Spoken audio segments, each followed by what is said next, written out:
Hi friends, मैं हूं सत्यम। आज हम सभी लोग हिंदी साहित्य का इतिहास को पढ़ने वाले हैं। अगर आप बीए का एग्जाम दे रहे हैं और एमए करना चाहते हैं या फिर कोई इंट्रेंस का एग्जाम दे रहे हैं हिंदी से, अगर एमए करना चाहते हैं तो आपके लिए हिंदी साहित्य पढ़ना बहुत ज़्यादा ज़रूरी होता है। और दूसरी बात ये भी है कि और कई भी एग्जाम, जैसे कि गवर्नमेंट एग्जाम की तैयारी कर रहे हैं, कई एग्जाम्स में आपका क्या होता है कि हिंदी से प्रश्न पूछते हैं। और बीए का जो एग्जाम है आजकल देख रहे होंगे आप कि ऑब्जेक्टिव बना दिया गया, उसके लिए पढ़ना बहुत ज़्यादा जरूरी है। तो आइए हम सभी लोग हिंदी साहित्य का जो इतिहास है शुरू से लेकर के अंत तक हम लोग पढ़ेंगे। तो आइए देखते हैं हिंदी साहित्य का इतिहास। हिंदी साहित्य का जो इतिहास है जॉर्ज ग्रियर्सन के अनुसार, मतलब विभाजन हम लोग देखने वाले हैं। ओके, तो जॉर्ज ग्रियर्सन के अनुसार जैसे चार विभाजन किया गया है, उसमें पहला विभाजन है जो है आदिकाल, चार भाग में बांटा गया है। और पहला आदिकाल में बांटा गया है, दूसरा पूर्व मध्यकाल, और तीसरा जो है उत्तर मध्यकाल, और चौथा जो है आपका आधुनिक काल बांटा गया है। अब रही बात कि आदिकाल किसको कहते हैं, आदिकाल क्यों नाम पड़ा है, इसको हम लोग अच्छी तरह से जानेंगे। आप लोग वीडियो में बने रहिए। ओके, तो एक पहले जैसे सबसे पहले का काल जो इसको आदि काल हम लोग कहते हैं, यानी कि सबसे जो पुराना है उसको हम लोग आदि काल के नाम से जानते हैं। ओके, उसी को हम लोग वीर गाथा काल के नाम से भी जानते हैं। आप कहेंगे कि आदि काल नाम कौन रखे हैं, इस काल को आदि काल नाम रखे हैं, देखिए आचार्य हजारी प्रसाद द्विवेदी ने आदि काल इस काल को मतलब कहे हैं, सबसे पहले वाले काल को। ओके, और वीर गाथा काल कौन कहे, रामचंद्र आचार्य रामचंद्र शुक्ल ने वीर गाथा काल कहे हैं। तो इसको हम लोग अच्छे से जानेंगे आगे वीडियो में। ओके, तो ये आदि काल हो गया सबसे पुराना, और ये हो गया आपका अभी का, और बीच का जो हुआ आपका मध्यकाल। अब मध्यकाल को दो भागों में बांट दिया गया है, एक पूर्व मध्यकाल पहले का मध्यकाल, और एक मतलब पहले का बाद का, यानी कि बाद का मध्यकाल यानी उत्तर मध्यकाल। ये दो श्रेणी में बांट दिया गया है, यानी कि पूरे हो गया आपका चार भाग। आदिकाल का जो समय सीमा है आपका 1050 ईस्वी से लेकर के 1375 ईस्वी तक माना गया है। और पूर्व मध्यकाल का जो सीमा है 1375 ईस्वी से लेकर के आपका 1700 ईस्वी तक माना गया। ओके, और ये जो है रीतिकाल यानी उत्तर मध्यकाल का आपका समय सीमा जो है आपका 1700 से लेकर के 1900 तक है। ओके, और ये आधुनिक काल का जो सीमा है 1900 से लेकर के अब तक जो समय चल रहा है ये आधुनिक काल में आता है। ओके, आप कहेंगे कि आदिकाल को वीर गाथा काल क्यों कहते हैं।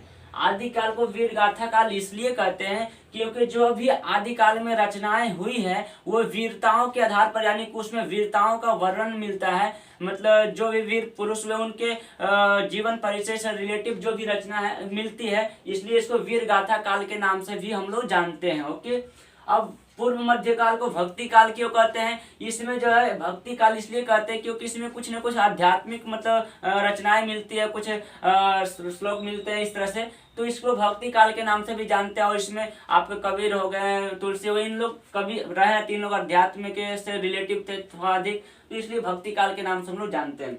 और तीसरा जो है रीतिकाल, उत्तर मध्यकाल को रीतिकाल क्यों कहते हैं, तो रीतिकाल इसलिए कहते हैं क्योंकि इसमें रीतियों पर आधारित मतलब बहुत सारे रचनाएं मतलब लिखी गई थे, इसलिए इसको रीति काल के नाम से हम लोग जानते हैं। अब आधुनिक काल को गद्य काल क्यों कहते हैं, गद्य काल इसलिए कहते हैं क्योंकि इसमें जो है आपके नाटक, उपन्यास, निबंध इत्यादि मतलब आपके कहानी जो भी है इसमें गद्य में आपको मतलब आधुनिक काल में मिलते हैं, इसलिए इसको गद्य काल के नाम से हम लोग जानते हैं।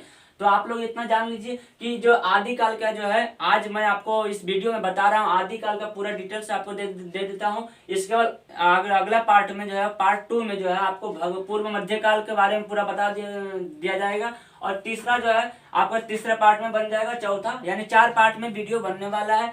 फर्स्ट हो गया आपका आदिकाल। हम लोग सबसे पहले आदिकाल को देख लेते हैं अच्छे से।